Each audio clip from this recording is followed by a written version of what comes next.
everybody. I'm Andy Bozarth, Community Outreach and Advocacy Director for AARP Kansas. Welcome to the Coffee Chat. Today, I'm joined by guest Jessica Eckman. I apologize, Jessica.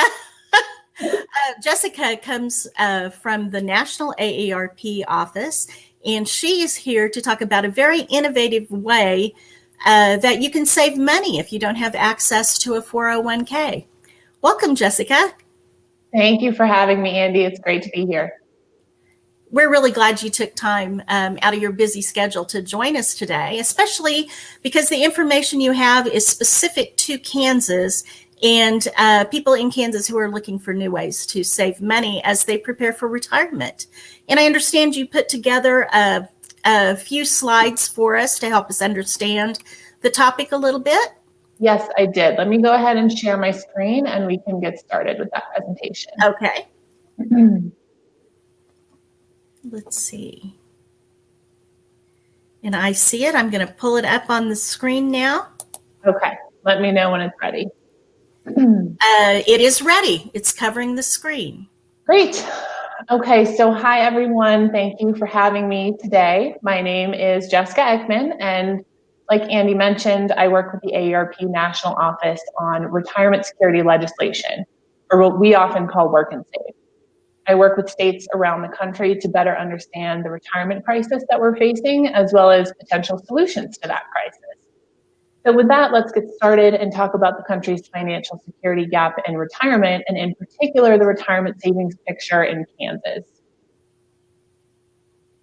So there's a retirement crisis in this country, and it's not new. In fact, it's been happening for decades. Since the 1980s, the percentage of households at risk of having insufficient retirement savings has steadily risen. Today, over half of the nation's households are at risk of not having enough money to maintain their standard of living in retirement. This doesn't mean not being able to go on vacation or buy a new car or even go visit your grandkids. It means not being able to afford the basic necessities, things like food, utilities, and healthcare.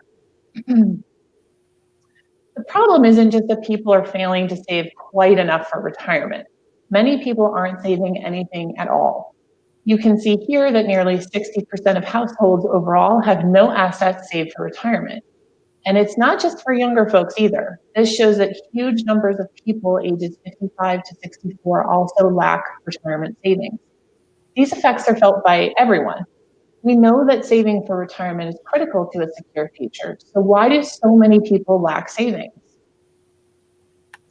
Well, a key reason is that access to workplace savings plans is low, and it's remained the same for several decades.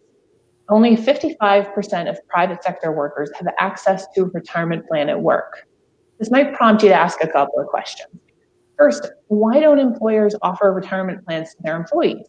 And second, if an individual doesn't have access to a way to save for retirement at work, can't they just go out and open their own IRA? First is that question of why don't employers offer retirement plans to their employees? As a small business owner, as many of you may know, setting up and running a retirement plan for your employees can be confusing, costly, and very time-consuming. When faced with this daunting task, in addition to all the responsibilities and obligations all on their shoulders simply running day-to-day operations of a business, many small business owners are simply unable to offer their employees a retirement plan. The National Institute on Retirement Security did a study of each state to see where they fell on the scale of financial security. It examined things like potential retirement income, major retiree costs, and labor market conditions for older individuals. Kansas scored somewhere in the middle, about average, for potential economic pressures facing future retirees. Although it's certainly not the worst in the country, it's easy to see there's quite a bit of room for improvement here. When AARP's Public Policy Institute conducted a study on the percentage of Americans without a retirement plan by state, Kansas was found to have 42% of its private sector workers lacking access to a retirement plan through their employers. What does this look like in terms of real people? It means roughly 423,000 people lack access in the state. The next question I raised a little bit earlier is just as important. If an individual doesn't have access to a way to save for retirement at work, can't they just go out and open their own IRA? The answer is yes, of course they can, but they just don't do so. Only 5% of people save in an IRA if they're not covered by an employer plan. That number jumps to 72% when people are covered by an employer plan, and 91% when they're automatically enrolled into that plan. So this brings us to the state-facilitated retirement savings programs that are passing and being implemented in states across the country. These programs are public-private partnerships where the state serves as the aggregator of businesses and the private sector runs investments. And they're designed to give access to many more workers than currently have it, and to do so in a cost-effective, easy-to-use way. The programs give people that have never saved a way to grow the retirement savings they need to prepare for the future. The savings is their own money that they can take with them from job to job and rely on for a more secure future. Work and save programs are easy for employers and employees to use, and there are no ongoing costs or risks to employers or the state. I'll focus on the most common work and save model, which is the automatic IRA. Employers of varying sizes, depending on the legislation passed in each individual state, are required to offer the program to their employees. All the employer needs to do is provide an information packet provided to them by the state to their employees and run payroll deductions. It's free for employers and low cost to employees. These programs are always voluntary for employees who have full control over whether they participate, how much to contribute to their accounts, and investment choices. So here we have some of the more important design features. Depending on the program, automatic enrollment may be permitted. This can be an important factor due to that increase in savings that I mentioned earlier, where employees are 15 times more likely to save for retirement when they have access to a way to save at work, and 20 times more likely when they're automatically enrolled. This can lead to significant increases in dollars saved over time. The programs are also completely voluntary, like I mentioned, as employees are given the choice to opt out at any time and have full control over participation and contributions. How much you save, if at all, is entirely up to you, as are investments. We tend to see participation rates in the 70 to 75% range in states that already have a program up and running, which is a big indicator that people are happy with the program and are eager to save. And finally, the accounts are portable. So employees can take their retirement savings with them when they leave a job. In today's world, with employees changing jobs more frequently than ever before, this can give them that peace of mind that their savings won't be left behind. So what if you're not an employer or an employee who needs this? You might think that this doesn't affect you, but it affects everyone. This type of program could have a very positive impact for Kansas taxpayers. While Social Security is a critical piece of the puzzle, it's not enough to depend on in retirement. At this rate, half of all households are at risk of being unable to afford their basic needs in retirement. AARP's Public Policy Institute conducted a state-by-state study and found that Kansas could save $51.7 million between 2018 and 2032 simply by helping lower-income retirees save enough to increase their retirement income by just $1,000 more per year. These programs let millions of workers easily save for their retirement so that they can take care of themselves in their later years. Giving employees a simple way to save for retirement will mean fewer Americans will need to rely on public assistance later in life, saving taxpayer dollars. As you can see here, in 2013, only a few states were engaging on the issue. Today, most states have taken action around these programs, either implementing a new program, studying program options, or considering legislation. Today, 12 states have enacted new programs for private sector workers, and the momentum does not appear to be slowing down at all. In fact, we've seen great progress even during the pandemic, including new legislation enactment and increased support for programs. So 3 states, Oregon, California, and Illinois, already have their programs up and running, and the numbers you see here are pretty impressive. There's over $122 million in assets under management and over 192,000 funded accounts, with an average contribution rate of about 5% or more. The dollar amounts and funded accounts are probably a little bit low since this hasn't been updated in a couple of months. They're very impressive numbers. It's important to note that many of these workers are first-time savers who otherwise would have had no access to payroll deduction retirement savings. The success seen in these programs is a great example of how these programs can really make a difference for people trying to save their own money for retirement and save Kansas taxpayer dollars as well. So thank you again for having me today. With that, I'm happy to answer any questions that you may have.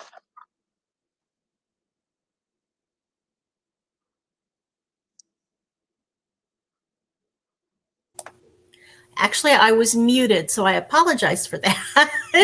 Thank you, Jessica. That was a really interesting PowerPoint, and we will post that on our AARP Kansas webpage. So if you want to read over the numbers that Jessica just highlighted, you can go to www.aarp.org/KS, and we will have those up this afternoon so you can look at that.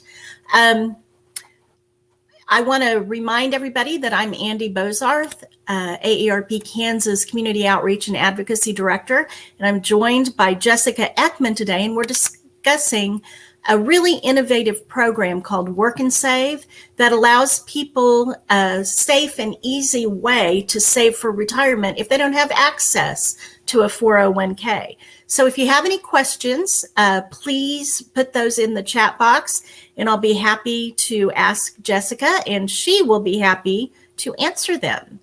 I have some questions that I've thought about. How will this program help people take control of their future? So that's a great question, and that's really the whole point of Work and Save. So far too many households, like we discussed, are at risk of not having enough money to afford those basic needs in retirement, and they may need to rely on public assistance later in life. Work and Save programs make it easier for employees to save their own money for retirement, to build that private retirement savings that they need to take control of their future and to live independently as they age. That's a really good plan. I think that's what most people actually desire in their lives. And I know it would be beneficial to each individual person. Plus, it would help the tax rolls as for everybody putting in, because people would be able to support themselves in retirement. Yeah, it's very important for small businesses too. We've done a lot of surveys, a lot of research of small business owners in a number of different states. I believe Kansas included, but you'll have to forgive me if I'm wrong on that. But we get overwhelming support for this kind of program from small business owners as well. They really are very eager. They say that it is the right thing to do, that it's important to them to provide access to something like this for their employees. They say that it's helpful in retaining and attracting new employees. So it's really a win-win for everyone. Does it put an added burden on those businesses? It doesn't. So, like I said, small business owners really do want this kind of program. It's something where, we have to remember that this is a program that's free to employers. It's low cost to employees, but it's free to employers. All they have to do is they get an employee information packet from the state. They hand that off to the employees, and they run payroll deductions. And it's really that simple. Not only are they not encouraged to make employer contributions, but they're not permitted to make employer contributions, which is helpful, I think, right now, because although some may like to, they're always able to go out into the private sector and open a private retirement plan for their employees where they can make contributions. But this doesn't permit that, which takes a little bit of pressure and burden off of the employers at this time, I think. We also were able to do surveys. One was before the pandemic hit, and we were lucky enough to be able to go back to those states and do some surveys, not post-pandemic, unfortunately, but mid-pandemic, we'll say. And it's really been interesting to see the results of those surveys, because support for this kind of legislation and these kinds of programs among small business owners and among registered voters has only increased. People are really recognizing their financial fragility. Yes, I think that the pandemic has offered many opportunities for people to look at their financial situations. When you talk about this, you haven't really said anything about low-income workers. Will they be able to contribute when they're actually on a really tight budget already? Yeah, that's a great question. So like I said, Oregon is one of the states that has this up and running already. Oregon Saves was the first in the nation work and save program to launch in October 2017, I believe. And they have seen enormous success. And they're proof that lower income workers can and will save in these programs. I believe that the average annual income for savers in Oregon Saves is about $29,000. So it's not terribly high. And there we've seen the contribution rate at about 5%. And it shows that people are very eager to put away even just a little bit of money. Taking advantage of compound interest over time can make a huge difference. If we just enable people to save their own money for retirement, they want to take advantage of that. And like I mentioned, those participation rates hover around 70 to 75%. You can always opt out if you're not interested. You don't have to save. It's always voluntary for employees. But most people, the vast majority of people, are staying in, even lower income people. They recognize their own financial fragility, especially now, and they are eager to save. So it's been very encouraging to see. It sounds like a great program, and it sounds like it's been very successful where it's already been implemented. Let me see. Why don't we talk about, instead of doing this, why don't we just offer financial literacy classes and educate people on the importance of retirement savings? Sure. So financial literacy can be a component of a work and save program. It can be a component of any sort of outreach that you're doing. I'm certainly not opposed to financial literacy. There have been financial literacy programs around for decades, though, and we really haven't seen it move the needle enough to make a significant difference. If you don't have a way to save for retirement at work, you're very, very, very unlikely to go out and open your own retirement account. And it's really the magic of work and save is the payroll deduction. It's taking money out of your regular paycheck at work and putting it away in a retirement savings program. So you can do all the financial literacy outreach and training in the world. And I think that it's a positive thing. And it can be done in conjunction, but it has to be done in conjunction with some sort of increased access to payroll deduction savings. I think that that's really what makes a difference for people. And that's what we've seen borne out in the numbers. It's really interesting that making something available to people that's automatic is so much more successful than having people have to actually take those extra steps to do it themselves. Can you tell me a little more about some of the successes in the states that have already implemented this program? Sure. So like I said, there are 3 states with an auto IRA up and running: California, Oregon, and Illinois. And we've just seen incredible success there.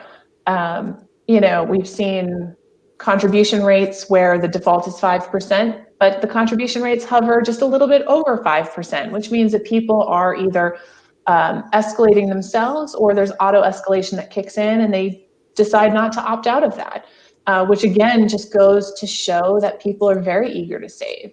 And furthermore, we've seen there are 12 states that have passed this kind of legislation. More are coming. There are several states that are sort of chomping at the bit to be the next in line to launch their program. Of course, COVID-19 has thrown a wrench in the works, as it has for everything in our world, but it's slowed things down a little bit. But we're getting back up and running, and there will be several other states that will be launching programs soon. Colorado was able to pass just this past summer. In the middle of the pandemic, they were able to pass this kind of legislation as well. So they'll be working on implementation and rolling it out, as well as a number of other states. We also have a lot of states that are interested in working on this even now when their budgets might look not the way that we would like. They recognize that this is a long-term savior for a lot of people, but also for state budgets, for state taxpayers. It really can make a huge difference to an individual and to a state. That's great information. Thank you.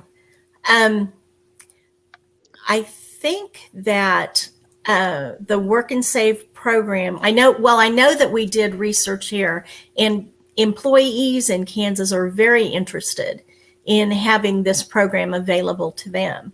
And we did get some pushback from businesses, from small business owners who said they weren't happy with the mandate aspect of that. Can you talk a little bit about that for me? Sure. So, it's different in every state. Some states have a requirement that if you are a business with 25 or more employees, or 5 or more employees, or all businesses, it depends on the state's particular legislation, that you're required to offer something to your employees. You're never required to offer the Work and Save program. You're always, always, always free to offer a retirement plan of your choosing. If you don't offer a qualified retirement plan, then in some of these states, you'll be required to offer the state's Work and Save program. It makes a big difference in terms of coverage, right? That's really what we're trying to get at with Work and Save, is access for employees to save their own money for retirement. They can always, like we talked about, they can always go out and open their own IRA, but we know that doesn't happen. So having access to a way to save at work is really critical. I think that a lot of small business owners and business groups are initially a little bit reluctant because they see this as a burdensome item on their to-do list, and they don't need that, which we fully understand, but that's simply not how this really works. It's very, very simple. It's very streamlined. The Oregon Saves program has done a number of wonderful videos, small business owners who are so pleased with this, and they discuss at length how simple it is for them, how it's free for them to implement for their employees, and how it just makes them feel like they're doing the right thing for their employees as well as themselves, because employers themselves can take advantage of it as well. That's great. And before we close today, do you have any final words of advice that you'd like to share with the audience? Final words of advice. That's a great question. I think that this is something where if you have any questions about this, if you have any initial concerns or reluctance, dig a little bit deeper, because there are some things that you'll hear perhaps about, the requirement, this is bad for small businesses. Do a little digging, because employees really want this. And the employers that we've talked to, they really want this too. It's helpful for everybody. It's helpful for individuals. It's helpful for small business owners who have been hit so hard by the pandemic. And we're so sympathetic to that. And we are still very eager to implement these programs because they will be so helpful. But in addition to that, it's really helpful for taxpayers. It's helpful for a state's bottom line. The state will get involved at one point or another. It's just, is it going to get involved now up front to help people save their own money for retirement? Or will they have to get involved later with taxpayer funded public assistance programs? So it's really a matter of figuring out sort of a long-term solution. And this really is that solution. Thank you. That was really well put, Jessica. And to those of you who are watching, thank you for joining us today. And we'll be back next week on Wednesday at 10 o'clock in the morning. Thanks a lot, Jessica. Thank you.